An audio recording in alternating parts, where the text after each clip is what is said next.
ومن يضلل فلا هادي له وأشهد أن لا إله إلا الله وحده لا شريك له وأشهد أن سيدنا وسندنا وشفيعنا وحبيبنا ونبينا ورسولنا وكريمنا وملجأنا ومأوانا وأولنا وآخرنا وظاهرنا وباطننا ونورنا ونور ربنا ونور عرش ربنا ونور كرسي ربنا رحمة للعالمين شفيع المذنبين خاتم النبيين إمام الأولين والآخرين سيد المرسلين طه وياسين إمام القبلتين رسول الثقلين نبي الحرمين جد الحسن والحسين مولانا ومولا الثقلين سيدنا وسندنا محمدا صلى الله تعالى عليه وعلى آله وصحبه أجمعين. اللهم صل على سيدنا محمد وعلى آل سيدنا محمد وبارك وسلم. اللهم صل وسلم على رسولك الكريم وآله الطاهرين رب اغفر وارحم وأنت خير الراحمين. اللهم صل على سيدنا محمد صلاة تنجينا بها من جميع الأهوال والآفات وتغزيلنا بها جميع الحاجات وتطهرنا بها من جميع السيئات وترفعنا بها أعلى الدرجات وتبلغنا بها من أقصى الغايات في جميع الخيرات في الحياة وبعد الممات. أما بعد فأعوذ بالله من الشيطان الرجيم. بسم الله الرحمن الرحيم. إن الله وملائكته يصلون على النبي يا أيها الذين آمنوا صلوا عليه وسلموا تسليما. اللهم صل وسلم على رسولك الكريم وآله الطاهرين رب اغفر وارحم وأنت خير الراحمين. اللهم صل وسلم على رسولك الكريم وآله الطاهرين رب اغفر وارحم وأنت خير الراحمين. اللهم صل وسلم على رسولك الكريم وآله الطاهرين رب اغفر وارحم وأنت خير الراحمين. وہی اول وہی آخر وہی ظاہر وہی باطن. وہی اول وہی آخر وہی ظاہر وہی باطن. وہی قرآن وہی فرقان وہی یاسین وہی طٰہٰ. وہ دانائے سبل ختم الرسل مولائے کل جس نے غبار راہ کو بخشا فروغ وادی سینہ. نگاہ عشق و مستی میں وہی اول وہی آخر وہی قرآن وہی فرقان وہی یاسین وہی طٰہٰ.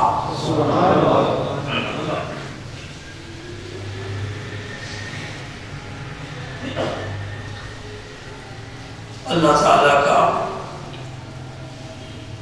احسان اور کرم ہے. ہم اس ذات پاک کی نعمتوں کا شکر ادا کرنے سے قاصر اور عاجز ہیں. اور نعمتوں میں سے ایک نعمت تو یہ ہے کہ اللہ تعالیٰ نے اس مبارک دن اور اس مبارک مہینے میں اس مبارک مقام پر اس مبارک اجتماع میں اپنے نبی پاک کی تعریف و توصیف کی توفیق عطا فرما رہا ہے. بہترین اعمال میں سے اللہ اور اللہ کے رسول کا ذکر بہترین عمل ہے. اور یہ ہر ایک کو نصیب نہیں ہوتا، نصیب والوں کو ہی نصیب ہوتا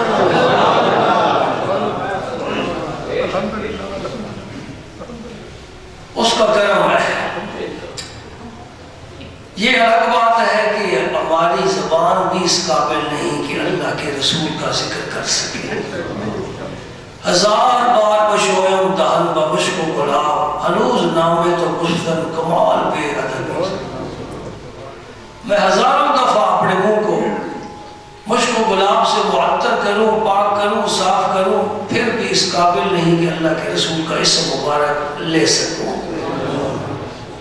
کیونکہ وہ ازل سے طیب ہے، مطیب ہے، ان کا اسم پاک بھی پاک ہے، ان کا اسم پاک بھی پاک ہے، ان کی ازواج مطہرات بھی پاک ہے، ان کی آل پاک بھی پاک ہے، ان کا پیغام بھی پاک ہے، ان کا نام بھی پاک ہے، ان کی کتاب بھی پاک ہے، اور ان کا زمانہ بھی پاک ہے، اور ان کی بستی، ان کا قریہ، ان کا شہر، ان کی گزرگاہ وہ بھی پاک ہے۔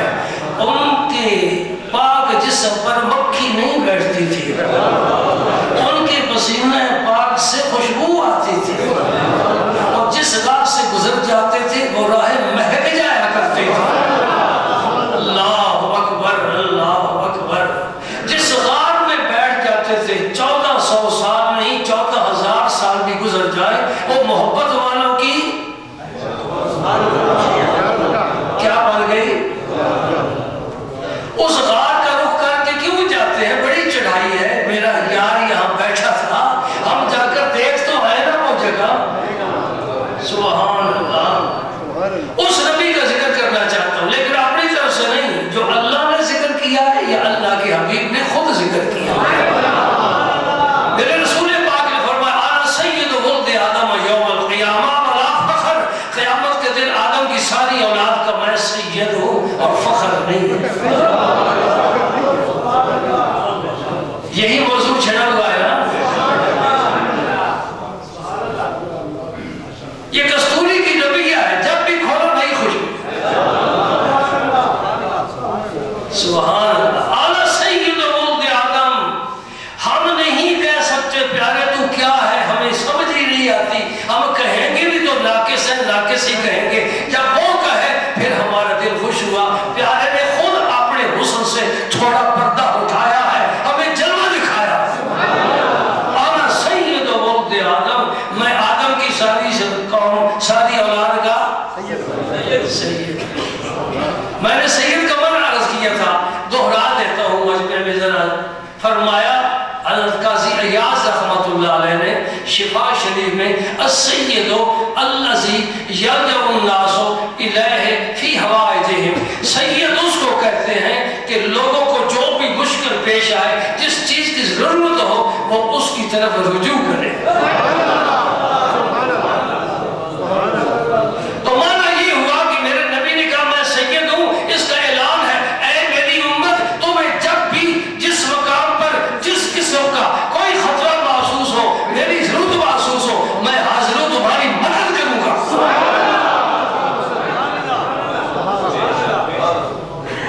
سمجھے نہیں؟ میں سید ہوں، میں سردار ہوں۔ سردار کی ہر بات ہر ایک کے لیے ماننا ضروری ہوتا ہے۔ یہ سردار ہے ہمارا، یہ جو کہہ رہا ہے ہم اس کی تعمیر اور تکمیل کریں گے۔ میرے نبی نے فرمایا میں سید ہوں، اس کا معنی یہ ہے میری امت، میں جو کہوں تمہیں قبول کرنا ہے۔ اور تم تو ذی شعور ہو، صاحب علم ہو، تم تو قبول کرو گے میری اس سیادت کو۔ آسمان نے، زمین نے، چاند نے، سورج نے، جانوروں نے، پتھروں نے، درختوں نے، کائنات نے میری سیادت کو قبول کیا ہے۔ دیکھ لے ڈوبو کا سورج کیوں واپس آیا؟ کبھی کسی نے دیکھا ہے؟ بڑے بڑے ہمارے ساتھ دنیا میں آئے، بڑی بڑی ضرورتیں پیش ہوئی، بڑی بڑی مشکلات آئی، لیکن کبھی ڈوبا ہوا سورج واپس نہیں آیا۔ یہ سید کا کہنا ہے کہ اے اللہ فردد علیہ الشمس، میرے علی کی نماز قضا ہو گئی، سورج ہو گئے واپس آ جائے۔ سورج واپس آیا نہ آیا؟ انگلی جو اٹھی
کو ٹکڑے نہیں کر سکتا.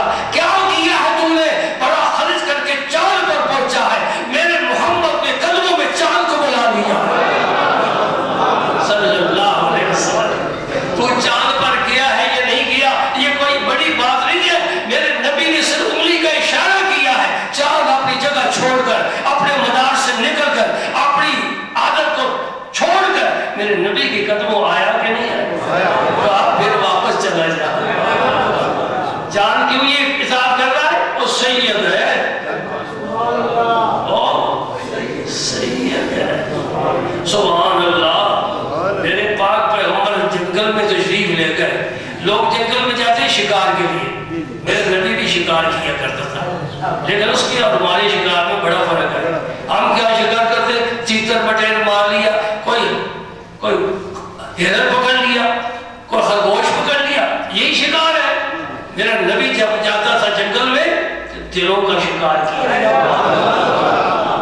دلوں کا شکار کیا کرتا تھا. آج بھی شکار لگ گیا. ایک بدو مل گیا دیہاتی جسے پتہ نہیں علم کیا ہے, تعظیم کیا ہے, تمدن کیا ہے, اخلاق کیا ہے, اسلام کیا ہے, ایمان کیا ہے, ایقان کیا ہے, نبوت کیا ہے, نبی کیا ہے, اسے کچھ پتہ نہیں. وہ بس دنیا سے الگ تھلگ رہتا ہے. کیا کرتا ہے؟ بکریاں چراتا ہے, دودھ پیتا ہے. رات دن گزر رہے ہیں, صبح ہوتی ہے, شام ہوتی ہے, عمر یوں ہی تمام ہوتی ہے. 70 سال گزر گئے, 60 سال گزر گئے. کیا ذرا اپنی زندگی کی کتاب کے پچھلے صفحے کھول کر دیکھیں کیا کیا ہے. 70 سال کی عمر میں ہم سے کیا ہوا ہے؟ کچھ بھی نہیں ہوا. کیا کہوں؟ اکبر الہ آبادی کہتے ہیں, کیا کہوں؟ احباب کیا کارے نمایاں کر گئے, BA ہوئے, نوکر ہوئے, پینشن ملی, پھر مر گئے. یہی کچھ کرتے ہیں نا. کچھ بھی نہیں کیا. جس نے دین کی خدمت نہیں کی وہ اس دنیا سے شرمندہ ہو کر جائے گا, اور قیامت کے دن رب کے سامنے اسے کوئی جواب نہیں بنے گا. رب کہے گا میرا دین مجھے اتنا پیارا ہے, میں نے اپنے نبی کو اس دین کے لیے زخمی کرایا ہے, اس کے دندان توڑائے ہیں, اس کو گھر سے دور نکالا ہے, ہجرت پر مجبور کیا گیا. میرے نبی نے دین کی خاطر یہ سارا کچھ کیا ہے. آل کو سوا کرایا, دوستوں کو سوا ہوتے, اور خاک و خون میں تڑپتے ہوئے میرے نبی نے دیکھا ہے. حضرت حمزہ کی لاش کو دیکھا ہے, آنسو بہائے ہیں, اور رو رو کر نبی نے سب کو رلایا ہے. یہ کس لیے؟ بولو, کربلا کا مارکا کیوں آیا؟ حسنین کریمین پر مشکلات کیوں آئی؟ حسین کی آل پر یہ ظلم کیوں توڑا گیا؟ صرف دین کے لیے. کبھی تو سوچنا چاہیے, کبھی تو سوچنا. ہم بھی دین کا کام کر رہے ہیں. میں دیکھتا ہوں کتنے لوگ ہم سے دلچسپی کے رہتے ہیں, کوئی دین سے دلچسپی نہیں. اور قبر میں اس لیے میرے نبی نے فرمایا 3 سوال ہو گئے, ایک دین کے بارے میں ہوگا. ہاں, تو نے دین کے لیے کیا کیا ہے؟ یہ پیغام ہے اللہ کے نبی کا جو ہمارے پاس امانت ہے. ہندو اس کی حفاظت نہیں کرے گا, عیسائی نہیں کرے گا, یہودی نہیں کرے گا, سکھ نہیں کرے گا. کرے گا حفاظت تو کلمہ پڑھنے والا کرے گا. اگر اس نے بھی چھوڑ دیا, کون اس کی حفاظت کرے؟ آج دین یتیم ہے. آج دین اس طرح پھرتا ہے جس طرح کوئی یتیم بچہ پھرتا ہے. کوئی نہیں پوچھتا. اللہ اکبر. بدو سے پوچھا کیا تو میری نبوت و رسالت کا گواہی دے گا؟ اس نے کہا مجھے کیسے پتا چلے کہ آپ نبی ہیں؟ میرے نبی نے کہا تو کیا چاہتا ہے, کیسے تو مطمئن ہو سکتا ہے؟ دوستو یاد رکھو, سب سے زیادہ معجزے اللہ تعالیٰ نے موسیٰ علیہ السلام کو دیے وہ کتنے ہیں؟ 7. بس 8 بار ہیں. کسی نبی کو 1 معجزہ ملا, کسی کو 2 ملے, کسی کو 3 ملے. 7 سے زیادہ کسی نبی کو معجزے نہیں ملے. یہ معجزے کس لیے ہوتے ہیں؟ اپنی قوم کو مطمئن کرنے کے لیے. عام آدمی وہ کام نہیں کر سکتا جو نبی کر لیتا ہے. عام آدمی اتنا علم نہیں رکھتا جتنا نبی رکھتا ہے. عام آدمی کی اتنی قوت اور طاقت نہیں ہے جتنی نبی کی ہوتی ہے. عام آدمی وہاں نہیں پہنچ سکتا جہاں نبی پہنچتا ہے. کسی کے وہ اخلاق نہیں ہوتے جو نبی کے اخلاق ہوتے ہیں. کسی میں وہ نظافت نہیں, پاکیزگی نہیں, صفائی نہیں, طہارت نہیں جو اللہ نبی کو عطا فرماتا ہے. کسی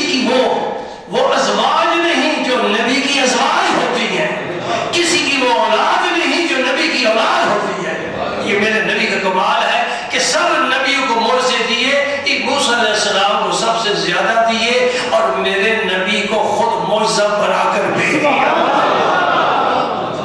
میرا نبی سر سے لے کر قدم مبارک تک، سر اقدس کے بال کے آخری کنارے سے لے کر قدموں کے تلوں تک میرا نبی سراپا معجزہ ہے، اور جس کے جسم کا سایہ ہی نہیں، جسم کا سایہ ہی نہیں۔ اس دائرہ مکان میں جو چیز ہے ہر ایک کا سایہ ہوگا، میرے نبی کا سراپا معجزہ بنا ہے۔ بدو سے کہا تو کیا پسند کرتا ہے؟ انہوں نے کہا جی وہ وادی کے کنارے جو درخت ہے وہ اگر آپ کے پاس آ جائے اور آپ کی نبوت کی گواہی دے تو میں قبول کر۔ سبحان اللہ۔ میرے پاک پیغمبر نے فرمایا جو سید ہے، فرمایا اس سید کا پیغام اس درخت کو تو ہی پہنچا ہے۔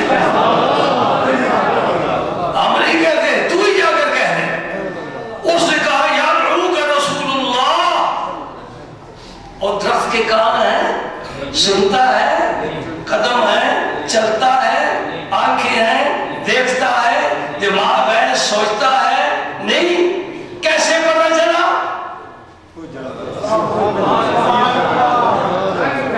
درخت دائیں بائیں آگے پیچھے ہوا، کہتے ہیں کہ وہ اس لیے دائیں بائیں ہوا تھا کہ اس کی جڑیں ذرا اکھڑ جائیں۔ میں کہتا نہیں، یہ وجہ نہیں ہے۔ اس وادی میں اور بھی درخت تو ہیں۔ اس درخت نے کہا کہ میرے دائیں بائیں جو میری برادری ہے ان میں سے میرے نبی نے کسی کو نہیں پسند کیا، مجھے پسند کیا، میں وجہ نہیں آ گیا اور جھومنے لگ گیا۔ میں بڑا خوش نصیب ہوں کہ میرے نبی کی نگاہ کرم مجھ پر پڑی ہے۔ اور پھر وہ زمین کو چیرتا ہوا میرے نبی پاک کی بارگاہ میں حاضر ہوا، اور قاضی اعجاز رحمت اللہ لکھتے ہیں اس درخت نے آ کر میرے رسول کو سجدہ کیا۔ ہر انسان کے لیے میرے نبی نے پابندی لگائی، باقی ہر چیز میرے رسول کو سجدے کرتی ہے۔ اور اس نے بالکل واضح لفظوں میں فصیح زبان کے ساتھ کہا السلام علیکہ یا رسول اللہ۔ اور اردو بھی سن رہا ہے، جس نے کبھی آواز نہیں سنی۔ ہم بھی رہتے ہیں درختوں میں گھومتے پھرتے ہیں، کبھی کسی درخت سے آواز نہیں سنی، کسی پتھر سے آواز نہیں سنی۔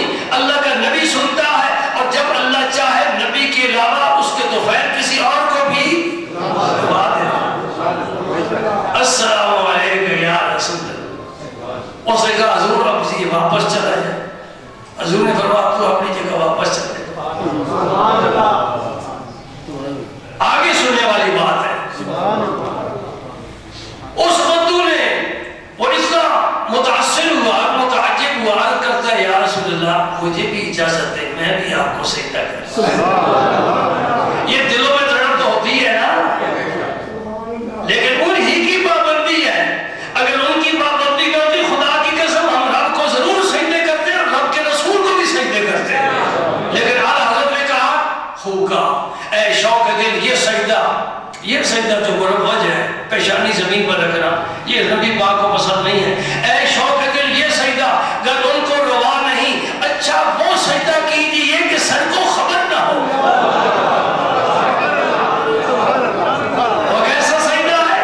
دل جھکتا ہے رسول کی طرف، آنکھیں ان کے دروازے کی تلاش میں ہیں، آنسو بہاتی ہے، زبان پر ان کے درود کے نغمے ہیں، اور دل میں ان کی یاد ہے۔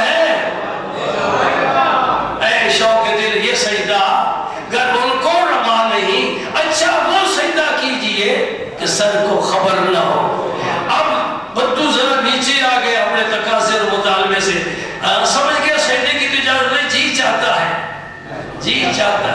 یہ ایک دفعہ سجدے کی اجازت ابو بکر صدیق عمر فاروق رضی اللہ عنہ نے بھی حضور سے مانگی ہے۔ وہ بھی عرض کرتا پھر بدو کہتا حضور مجھے اپنے ہاتھ مبارک چومنے کی اور قدم مبارک بوسہ لینے کی اجازت دی، فرمایا اس کی اجازت ہے۔ آج جو بزرگوں کے قدم اور پاؤں چومے جاتے ہیں یہ شرک نہیں، رسول اللہ نے اجازت دی ہے۔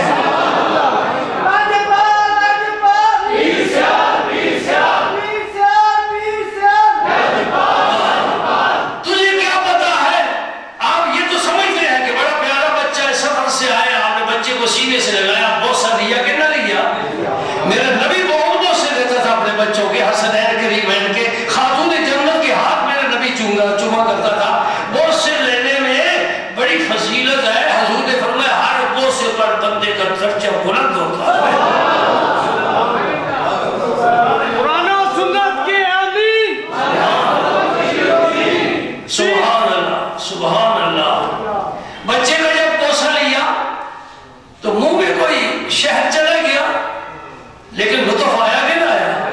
آیا کہ نہ آیا؟ اپنے بچے کو سینے سے لگیا بہت ساری لطف آیا نا؟ یہ لطف حاصل کرنے کے لیے صدیق اکبر عمر فاروق ترستے تھے، آج نبی پاک سے اجازت طلب کر رہے ہیں۔ سبحان اللہ۔ تو پھر حضور نے اجازت دے دی، کہا چومو، قدم چومو، ہاتھ چومو، قرآن چومو، غلاف کعبہ چومو، حجر اسود چومو۔ چومتے بھی نہیں چومتے؟ چومتے ہیں، درجے بلند ہوتے ہیں۔ کیوں کہتے ہیں کہ فلاں بزرگ کے قدم چومے؟ یہ شرک ہو گیا، یہ سجدے کے مشابہ ہو گیا۔ میں پوچھتا ہوں صرف سجدہ ہی حرام ہے یا نماز میں قیام بھی ہوتا ہے؟ تو کسی بزرگ کے سامنے پھر کھڑا بھی نہیں ہونا چاہیے، یہ بھی قیام کے مشابہ ہو گیا، یہ بھی شرک ہو گیا۔ اور پھر یاد رکھنا ہے، جوتا اٹھانا جھک کر نہیں، آج کے بعد جوتا جھک کر نہیں اٹھانا، یہ لوگوں کے مشابہ ہو جائے گا۔ تو جوتے کے سامنے جھک رہا ہے، جوتا اٹھاتے ہو کہ خود بخود اوپر آ جاتا ہے، جھک کر اٹھاتے ہو، تو یہ لوگوں کی مشابہ نہیں ہو گیا؟ اور جھک رہا ہے جوتے کے سامنے، اللہ کے نبی کے سامنے جھکو، اللہ کے ولی کے سامنے جھکو، وہ شرک ہو جاتا ہے۔ یا جوتے کے سامنے ہر آدمی جھک رہا ہے۔ پیر سیال، پیر سیال، لاجپال، لاجپال، پیر سیال، پیر سیال۔ دوستو سجدہ ہو، قیام ہو، رکوع ہو، ساری بات تو نیت پر ہے نا، بات ساری نیت پر ہے۔ کون کسی اللہ کے علاوہ کسی اور کو اللہ سمجھتا ہے کہ اس کے سامنے جھکے؟ نہیں۔ حضور نے اجازت دی، اسے پاؤں بھی میرے نبی کے چومے۔ سبحان۔ ایک دن سرکار وادی میں تشریف لے گئے تو ایک درخت آیا، وہ حضور کے ارد گرد گھوما، اس کو بلایا نہیں ہے حضور کا۔ اس نے یہ لفظ میں ذرا دیر سے کہنے والا تھا، اس لیے میں نے کہا حضور کے ارد گرد گھوما۔ جس طرح حاجی کعبے کے ارد گرد گھومتا ہے، اسے کہتے ہیں طواف کر رہا ہے، یہ درخت بھی نبی کا طواف کر رہا ہے اور پھر واپس چلا جاتا ہے۔ رسول پاک نے فرمایا اس درخت نے اپنے رب سے اجازت طلب کی ہے کہ میں نبی پاک کو دیکھ رہا ہوں، مجھے اجازت ہے میں سلام جا کر عرض کروں۔ کیوں؟ وہ سید ہے، انا سید ولد آدم یوم القیامہ۔ کوئی بات میں کمزور کروں پکڑ لو، کوئی بات میں اپنی طرف سے کروں روک دو۔ اور جب کتابوں میں لکھا ہوا ہے، حدیثوں میں ہے، قرآن حضور کی شہادت دے رہا ہے، شان کی، فضیلت کی، بزرگی کی، عزت کی، عظمت کی، تو پھر مان جانا چاہیے۔ میرے رسول پاک نے شرک کے درخت کی جڑیں اکھاڑ کر پھینک دی ہے، اور نبی پاک نے فرمایا میں اس بارے میں اپنی امت پر مجھے کوئی خوف نہیں کہ میری امت شرک کرے گی۔ صحیح حدیث ہے، حضور نے فرمایا میں اپنی امت کے بارے میں مطمئن ہوں، مجھے کوئی ڈر نہیں، میری امت شرک کرے گی۔ شرک کی نبی نے نفی کر دی ہے۔ اشہد ان لا الہ الا اللہ پڑھنے والا، لا الہ الا اللہ پڑھنے والا، رب کو سجدے کرنے والا، قرآن کی تلاوت کرنے والا، کعبے کا تحج اور طواف کرنے والا کبھی شرک نہیں کر سکتا۔ تیری اینک پر کچھ لگا ہوا ہے، ذرا صاف کر کے دیکھ تو صحیح۔ فرمایا مجھے اس کا ڈر نہیں ہے، ڈر اس بات کا ہے کہ میری امت دنیا میں زیادہ پھنس جائے گی۔ وہ تو ہم دیکھ رہے ہیں۔ سبحان اللہ۔ اس درخت کو کیسے پتا چل گیا؟ اچھا حضور کو کیسے پتا چل گیا کہ اس درخت نے اللہ سے اجازت طلب کی ہے نا؟ سوچنے کی عادت۔ پتہ درخت کہاں تھا وادی میں؟ وہ تنہا آیا، حضور فرماتے اس نے رب سے اجازت طلب کی ہے۔ معنی یہ ہوا کہ یہ امت کے ہر فرد پر میرے نبی کی نگاہ کرم ہے، رحمت للعالمین۔ سبحان اللہ، سبحان اللہ۔ ایک دن سرکار جنگل سے گزرے تو وہاں خیمہ تھا بدو کا، وہ سو رہا تھا، اس نے ہرنی کو شکار کیا، اس کو باندھ دیا۔ اب وہ بیچاری بڑی پریشان ہے ہرنی، لیکن کیا کرے، سید آئے تو میری مشکل آسان ہو، میرا سردار آئے تو میری مشکل آسان ہو۔ سرکار کو جب دیکھا تو عرض کر دیا، یا رسول اللہ میرے بچے بھوکے ہیں، مجھے آپ کھول دیں، میں بچوں کو دودھ پلا کر۔ حضور نے فرمایا میں تجھے کھول دوں گا تو واپس آئے گی؟ نے کہا حضور میں انشاءاللہ ضرور واپس آؤں گا۔ یعنی اب وہ یہ کہنا چاہتی ہے کہ پہلے بدو نے مجھے باندھ رکھا ہے، وہ اس کا باندھنا مجھے پسند نہیں، پیارے تو باندھے تو مجھے پسند ہے۔ اب جب میں آؤں گی تو آپ مجھے باندھیں گے، میں آؤں گی ضرور، آپ میرے گلے میں پٹا تو ڈالے تو میں اس غلامی کو ترستا ہوں۔ آئے آئے نہیں سمجھے نکتا، تو غلامی کا پٹا ڈالے میں تو دعائیں کرتا ہوں۔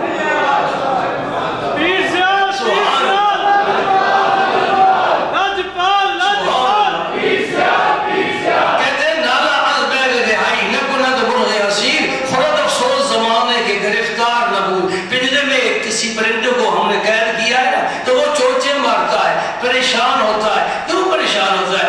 آدمی سمجھتا ہے کہ یہ باہر نکلنا چاہتا ہے، یہ شور مچاتا ہے، یہ اضطراب دکھاتا ہے، یہ چاہتا ہے میں کھلی فضا میں چلا جاؤں۔ شاید کہتے ہیں نہیں ایسی بات نہیں ہے، وہ پریشانی اس بات کی دکھا رہا ہے جو زمانہ میرا آزادی میں گزرا وہ تیری قید میں کیوں نہیں گزرا ہے؟ اور رہائی کے لیے نہیں رہتا، نالا از بیر رہائی نکند بن غیاسیر، خرد افسوس زمانے کے گرفتار نبود۔ میں تو پہلے دن سے تیرا قیدی ہو جاتا تو بہتر تھا نا۔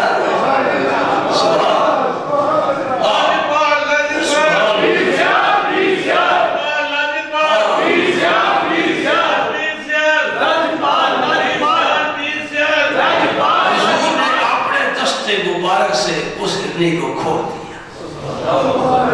یہ گرہ کھولنے والا میرا نبی ہے، اس دنیا میں بھی، قبر میں بھی، حشر میں بھی۔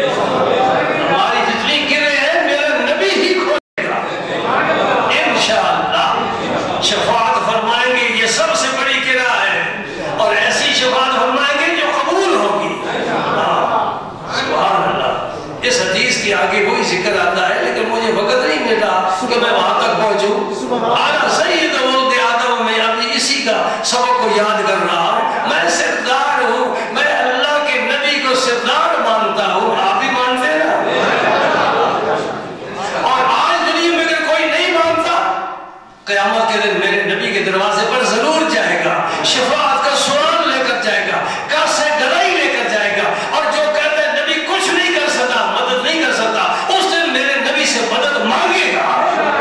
اس لیے فرمایا آج لے ان کی پناہ، آج مدد مانگ ان سے، پھر نہ مانگیں گے قیامت میں اگر مان گیا۔ آج لے ان کی پناہ۔ کیوں؟ میں تو مالک ہی کہوں گا کہ ہم مالک حبیب، یعنی محبوب و محب میں نہیں میرا تیرا، بد صحیح چور صحیح مجرم ناکارہ صحیح، اے وہ کیسا ہی صحیح ہے تو کریمہ۔ سبحان اللہ۔ چور حاکم سے چھپا کرتے ہیں یا اس کے خلاف، تیرے دامن میں چھپے چور انوکھا تیرا، واہ کیا جود و کرم ہے شاہ بتہا تیرا، نہیں سنتا ہی نہیں مانگنے والا تیرا۔ سبحان اللہ۔ تیرے ٹکڑوں سے بڑے غیر کی ٹھوکر پہ نہ ڈال، جھڑکیاں کھائے گا چھوڑ کے صدقہ تیرا۔ سبحان اللہ۔ اغنیا پلتے ہیں در سے وہ ہے باڑا تیرا، اصفیاء چلتے ہیں سر سے وہ ہے رستہ تیرا۔ فیض ہے یا شہ تسلیم نرالا تیرا، آپ پیاسوں کے تجسس میں ہے دریا تیرا۔ کہتے ہیں کنواں پیاسے کی تلاش میں نہیں نکلتا، پیاسا کنویں کے پاس جاتا ہے۔ میرے نبی کا کنواں ایسا ہے وہ پیاسوں کی تلاش میں رہتا ہے، کوئی پیاسا مل جائے جہاں مل جائے اس کی پیاس ہو جائے گی۔ سبحان اللہ۔ حضور نے اس ہڈی کو کھول دیا، وہ دوڑ گئے جنگل میں جہاں کسی کا ہاتھ نہیں پہنچتا، سب کی دسترس سے باہر۔ انہیں جا کر اپنے بچوں کو دودھ پلایا، تھوڑی دیر گزری تو پھر چھلانگے لگاتی لگاتی میرے نبی کے پاس آ گئی. آنا سید ولد آدم یوم القیامہ، میں سید ہوں بھائی، مانو میری بات، اطاعت کرو. حضور نے اس کو پھر باندھ دیا. بدو کی آنکھ کھل گئی. یا رسول اللہ آپ میرے لئے کوئی خدمت؟ فرمایا میں تو دنیا والوں کو رب کے عذاب سے چھڑانے کے لیے آیا ہوں، تو اس کو بھی تو چھوڑ دے. بدو نے اس کی گرہ کھول دی. روایت میں آتا ہے کہ وہ اتنی دوڑتی جا رہی تھی اور کہتی جا رہی تھی اشہد انک رسول اللہ، اشہد انک رسول اللہ، میں گواہی دیتی ہوں آپ اللہ کے رسول ہیں. سبحان اللہ. کائنات کی ہر چیز میں میرے نبی کی سیادت کو، نبوت کو، رسالت کو قبول کیا ہے سوائے سرکش انسان اور سرکش جن کے. یہ حضور کی حدیث پاک کا مفہوم ہے، سب نے قبول کیا ہے. تبھی تو جب معراج پر تشریف لے جانے کے لیے براق پر سوار ہوئے، براق نے بھی شوخی کی تھی. جبریل نے کہا آج دن تک ایسا کوئی تو پر سوار نہیں ہوا. یہ براق انبیاء کرام کی سواری میں استعمال ہوتا تھا. حضرت ابراہیم علیہ السلام جب شام سے حضرت اسماعیل علیہ السلام کو دیکھنے کے لیے، ملاقات کے لیے تشریف لاتے تھے عرب میں جہاں آج زمزم ہے، تو اسی براق پر سوار ہو کر آتے تھے. ہماری سواری اور ہے، نبیوں کی سواری اور ہے، ہم خود اور ہے، نبی کچھ اور ہے. یہ فرق رکھنا سمجھنا چاہیے. ایک صف میں نبی نہیں کھڑا ہو کر نماز پڑھتا، نبی کا مصلی آگے ہے، نبی کا منبر اوپر ہے، نبی کا منبر عرش علا ہے. میں نے گزشتہ جمعے ایک روایت آپ تک پہنچانے کا خیال کیا، پھر میں نے نہیں پہنچائی. میں نے کہا وقت تھوڑا ہے، وقت آج بھی تھوڑا ہے، اور وقت بندے کو ملتا ہی تھوڑا ہے، قدر نہیں کرتا. آج سناؤں آپ کو، ایک شرط ہے، بس سینے میں رکھنا، ذوق حاصل کرنا، اس پر باس نہ کرنا، کسی عقل کی اس پر روشنی نہ ڈالنا. اس لیے عقل میں اتنی روشنی نہیں. میں کہاں پہنچ گیا؟ شفاعت کے مقام پر. وَمِنَ اللَّيْلِ فَتَهَجَّدْ بِهِ نَافِلَةً لَكَ عَسَىٰ أَن يَبْعَثَكَ رَبُّكَ مَقَامًا مَحْمُودًا. وہ مقام محمود ہوگا جو مقام شفاعت ہے. ساری دنیا اولین و آخرین، امت کیا، نبی کیا، رسول کیا، اس دن میرے نبی کی حمد کریں گے، تعریف کریں گے، اس لیے کہ نبی نے اپنے رب کی بڑی حمد کی ہے. حضور فرماتا قیامت کے دن میں عرش کے سائے، عرش کے نیچے سجدہ کروں گا اپنے رب کو. یہ غیر کی بات ہے کہ نہیں ہے نا؟ نبی کو علم ہے، جانتا ہے، بتا رہا ہے، سچ ہے نا. حضور میں قیامت کے دن سارا نبی نفسی نفسی کریں گے، نفسی نفسی کریں گے، میرا نبی امتی امتی کرے گا. اور نبی تجھے ملا ہے، ہم نے قدر نہیں کی، پہچانا ہی نہیں. ان کے حکم کی تعمیل کب کریں گے؟ جب ان کی قدر کریں تو. سمجھے؟ سبحان اللہ. عرش کے نیچے میں سجدہ کروں، اور دنیا کا ایک ہفتہ اتنا لمبا سجدہ ہو کر ایک ہوگا.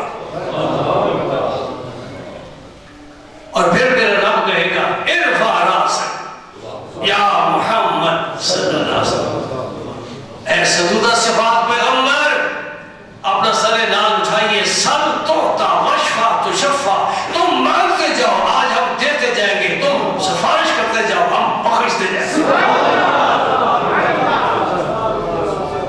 حضور نے فرمایا مجھے دو چیزوں میں رب نے اختیار دیا ہے.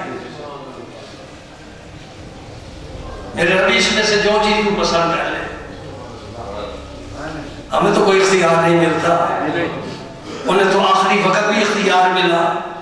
اسرائیل دروازے پر کھڑے، اندر نہیں آ سکتے. جبریل امین عرض کرتے ہیں یا رسول اللہ آ جائیں. آ گئے، سلام عرض کیا. ہمارے ایک ساتھ بھی ایسے ہی شروع ہوتا ہے. اسرائیل نے سلام عرض کیا، پھر عرض کرتا ہے رب نے بھیجا ہے اور اس نے مجھے یہ کہہ کر بھیجا ہے میرے نبی سے پوچھنا، اگر وہ وہاں آنا چاہتا ہے تو لے آنا، اگر دنیا میں رہنا چاہتا ہے چھوڑ کر آنا۔ سبحان اللہ، سبحان اللہ۔ آپ جا کر مولویوں سے پوچھ لینا یہ روایت ہے کہ نہیں ہے؟ دو چیزوں میں اختیار دیا، فرمایا بغیر شفاعت کے مجھ سے آدھی امت بخشوا لو، آدھی کے ساتھ میں جو معاملہ کروں گا سو کروں گا۔ دوسری صورت، آدھی امت بخشنے کا میں وعدہ نہیں کرتا، تو مقام شفاعت لے لے۔ میرے نبی سے بڑھ کر عقل کس کے پاس ہوگا؟ میرے رسول نے فرمایا کہ اگر میں آدھی امت بخشواتا تو آدھی کے بارے میں مجھے کچھ نہ کہے، میں کچھ نہ کہہ سکتا، بول نہیں سکتا تھا، اس لیے میں نے کہا اللہ آدھی نہ بخش، مجھے شفاعت دے دے، میں انشاء ساری بخشوا کے لے۔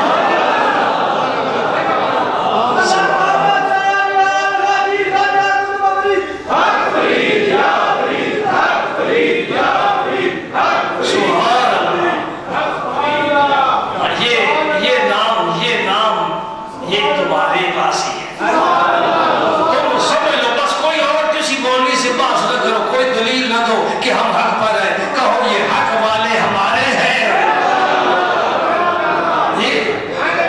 ٹھیک ہے نہیں؟ بابا فرید ہے، خواجہ قطب الافطار، خواجہ غریب نواز، غوث اعظم ہمارے ہیں، داتا علی حجویری ہمارے ہیں، پھر مسلک سچا ہمارا ہے۔ ہم کسی ملا کی پرواہ نہیں کرتے، یہ سب ستارے ہمارے ہیں اور ہم تمہارے ہیں۔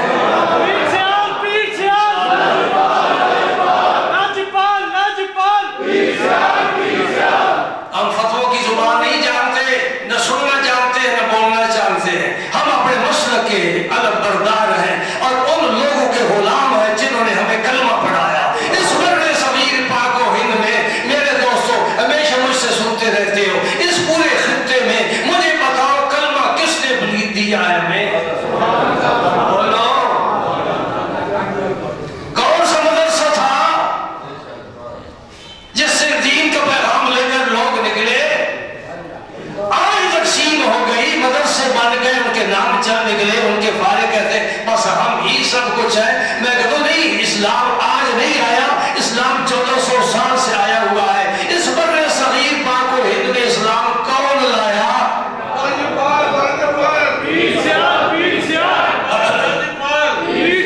یہ میرا سوال ہمیشہ لٹکتا رہے گا اور دعوت دیتا رہے گا غور و فکر کی۔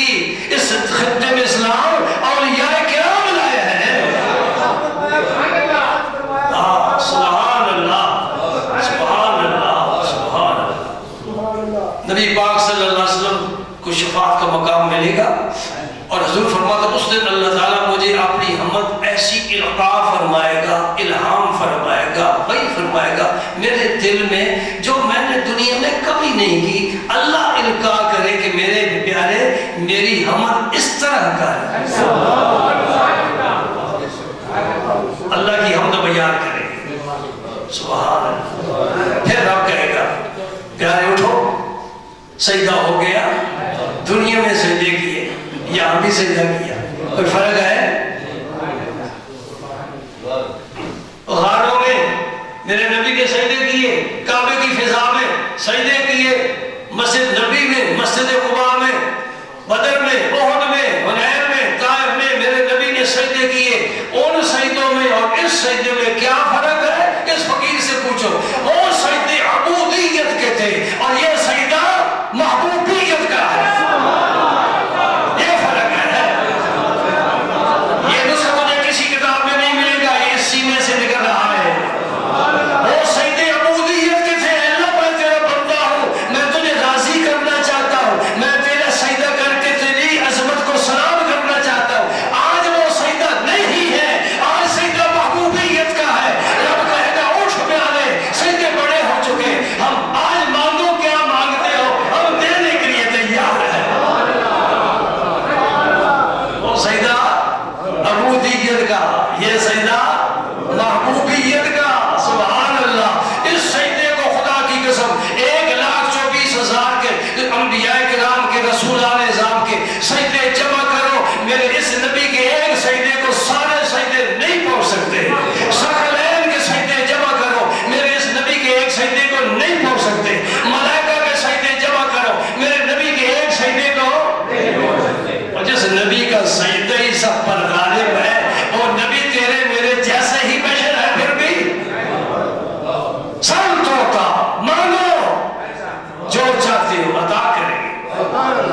بزرگوں نے علماء نے یہ روایت لکھی ہے، انہوں نے کہا ہماری بھی سمجھ سے بالا تر ہے، بڑے سوال پیدا ہوتے ہیں، لیکن روایت ہے اور صحیح ہے۔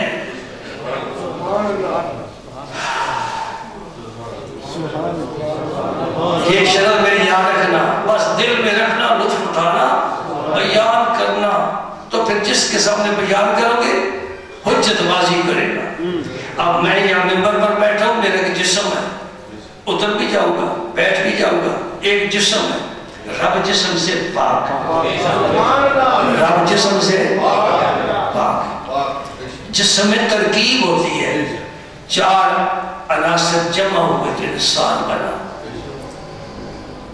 اور جس میں ترکیب ہوتی ہے اس میں پھر تخریب بھی ہوتی ہے، وہ عناصر پھر الگ الگ بھی ہو جاتے ہیں، ٹھیک ہے؟ رب اس سے پاک ہے، کیسا ہے نہیں پتا، ہے ضرور، اور ہے بھی ایک ثانی نہیں، کیسا ہے نہیں پتا، کتنا بڑا ہے نہیں پتا، اتنا پتا ہے کہ ہر چیز اس کے سامنے چونٹی سے بھی ذلیل اور حقیق ہے، اتنا جانتے ہیں۔ یہ آسمان، یہ زمین، یہ فضائیں، یہ چاند سورج، یہ ستارے، یہ کہکشاں، یہ بہاریں، یہ نغمے، یہ سب اس کے سامنے کچھ بھی حیثیت نہیں رکھتے۔ اگر وہ چاہے مجھے اس کی عزت کی قسم 1 سیکنڈ میں سارے جہان کو تباہ کر سکتا ہے، اور اگر چاہے اس کی عظمت کی قسم 1 سیکنڈ میں ایسے ہزاروں جہان پیدا کر سکتا ہے۔ بڑی طاقت والا ہے، بڑی قدرت والا ہے، بڑے علم والا ہے، اللہ کل شیء قدیر، بس وہی ایک تو ہے، علیم بذات الصدور تو ایک ہی ہے، فعال لما یرید وہی ایک ہی ہے، کوئی اس کا ثانی نہیں، کوئی اس جیسا نہیں، کوئی اس کا ہمسر نہیں، کوئی اس کی مثال نہیں، تشبیہ سے پاک ہے، تعطیل سے پاک ہے، تمثیل سے پاک ہے، نہ اس کی کوئی ابتدا ہے نہ اس کی کوئی انتہا ہے، ہر ابتدا سے پہلے ہر انتہا کے بعد نہ فانی ہے اور باقی ہی باقی ہے، باقی ہی باقی ہے میرا اللہ، ہر چیز فانی اور باقی۔ میں قربان جاؤں، میں یہ تمہید کیوں بیان کر رہا ہوں؟ کبھی عقل کو دخل نہ دینا، میرے پاک رسول نے جو فرمایا بس اسی دائرے میں رہنا، حد سے آگے نہ بڑھنا۔ سنو میرے دوستوں، سنو، میرے نبی کی عظمت دیکھو، دنیا میں جو تھی وہ تھی، لیکن آج جو رب عظمت عطا کرے گا وہ کچھ اور ہی ہوگی۔ ہمیں کہتے ہیں تم نے نبی کو اللہ سے ملا دیا، ہم کہاں ملاتے ہیں؟ رب نے خود ہی ملا کر بھیج دیا ہے، لا الہ الا اللہ محمد رسول اللہ، ایک ہی کلمہ ہے، کلمے 2 ہیں، ایک کلمہ ہے، جز 2 ہے، کلمہ جز 2 ہے، کلمہ یوں سمجھیے یہ کائنات، یہ ملک میرے رب کا ہے، لہو ملک السماوات والارض للہ ما فی السماوات و ما فی الارض، یہ ساری کائنات اوپر نیچے اللہ کی ہے، ملک اللہ کا ہے، رسالت میرے نبی کی ہے، ملک اللہ کا ہے، رسالت میرے نبی کی ہے، قرآن اللہ کا ہے، تلاوت میرے نبی کی ہے، کعبہ اللہ کا ہے، طواف میرے نبی کا ہے، قرآن اللہ کا ہے، احکام اللہ کے ہیں، تعمیر میرے نبی کی ہے۔ قربان جاؤں اس نبی پر جو ساتھ چل رہا ہے، قرآن کے ساتھ چل رہا ہے۔ دوستوں، میرے اللہ کے پاک پیغمبر نے فرمایا قیامت کے دن اللہ پاک اپنی کرسی پر جلوس فرمائے گا، تشبیہ سے پاک، یہ نہ سمجھنا جلوس کو مانا بیٹھنا ہوتا ہے، رب بیٹھے گا، کیسے بیٹھے گا؟ جو بیٹھنے اٹھنے سے پاک، چلنے پھرنے سے پاک، آنے جانے سے پاک، اس کا کوئی حدود ادبا نہیں ہے، ساری حدیں اس کی، اللہ اکبر، سب حدوں پر غالب ہو، ساری حدیں اس کی، کہتے ہیں میری حدوں سے آگے نہ بڑھو، اللہ تعالیٰ کرسی پر جلوس آئے، میرے نبی کی شان، میرے نبی کی شان، میرے رسول کی شان۔ حضور فرماتے ہیں کرسی پر میرا رب بیٹھے گا، پتہ نہیں کیسے بیٹھے گا، جو اس کی شان دلے گا۔ ثم استوى على العرش، یہ استواء العرش کیا ہے؟ امام مالک نے فرمایا اس پر ایمان لانا ضروری ہے، اس کی کیفیت مجہول ہے، اور اس کے بارے سوال کرنا بدعت ہے۔ کیسے استوى على العرش ہوا؟ شان کے لائق ہے. سمجھے نا؟ کرسی پر اللہ بیٹھے گا. میرے رسول فرماتے ہیں ساتھ اسی کرسی پر رب مجھے بھی بٹھائے گا. سبحان اللہ سبحان اللہ. دوسری کرسی نہیں بچھائی جائے گی. دوسری کرسی نہیں بچھائی جائے. سمجھ میں نہیں آئی بات. اور کچھ ایسی باتیں ہوتی ہیں کہ سمجھ میں نہ آئیں تب بھی لطف آتا ہے. الف لام میم کچھ سمجھ میں آیا؟ نیکیاں 30 مل گئی, لطف آ گیا. الف لام را کچھ سمجھ میں نہیں آیا. کاف ہا یا عین صاد کچھ سمجھ میں نہیں آیا. یہ مقطعات قرآنی ہیں, سمجھ میں آئے نہ آئے لطف ثواب مل جاتا ہے. یہ سمجھ میں بات نہیں آتی کہ رب کیسے بیٹھے جو اس کی شان کے لے گئے. ایک مسئلہ سن لو تو پھر نماز پڑھتے ہیں. ہم آگے چلے گئے, 1:45 سے بھی آگے چلے گئے. اور میرے نمازی جمعے کے بڑے ہی اچھے ہیں, بالکل احتجاج نہیں کرتے, ٹائر نہیں چلاتے, سڑکیں بلا کے نہیں کرتے, بسوں کو گاڑیوں کو آگ نہیں لگاتے. ٹھیک ہے نا؟ میں سب چیزوں کے مخالف ہوں. یہ جتنی جماعتیں یہ ظلم کرتی ہیں, لوگوں پر ظلم کرتی ہیں. سڑک بلا کر دی, سینکڑوں گاڑیاں رک گئی, لوگ اتنی مجبوری میں ہے, کسی نے جانا ہے تو انہیں کوس کا راستہ بند. سنتے جاؤ حدیث میرے نبی کی, کیا کرے. اور مولوی بھی اس بیماری میں مبتلا ہے, نمازیوں کو لے کر سڑکوں پر نکل آتے ہیں. میرے رسول نے فرمایا ایمان کے 70 سے زیادہ شعبے ہیں. افضل شعبہ کیا ہے؟ لا الہ الا اللہ کہنا. اور کم سے کم شعبہ کیا ہے؟ اماطۃ الطریق, راستے پر اماطۃ الاذى عن الطریق, راستے میں کوئی چیز اذیت دینے والی ہو اسے ایک طرف کر دینا, یہ بھی ایمان کا شعبہ ہے. اور جو تکلیف دینے والی چیز سڑک پر لا کر رکھ دے تو اس سے پتہ نہیں کہ میرے نبی کا کیا پیغام ہے. احتجاج کی صورتیں اور ہوتی ہیں. یہ احتجاج بالکل غیر شرعی احتجاج ہے. راستے بند نہیں کرنے چاہیے, لوگوں کے لیے تکلیف کا باعث نہیں بننا چاہیے. بارکہ اللہ تعالیٰ آپ کو خوش رکھے اور اپنی محبت اور نصیب فرمائے. میں کیا عرض کرنا چاہتا ہوں؟ اللہم صلی وسلم علی رسولک الکریم وآلہ الطاہرین رب اغفر وارحم وانت خیر. چلو انشاءاللہ پھر آئندہ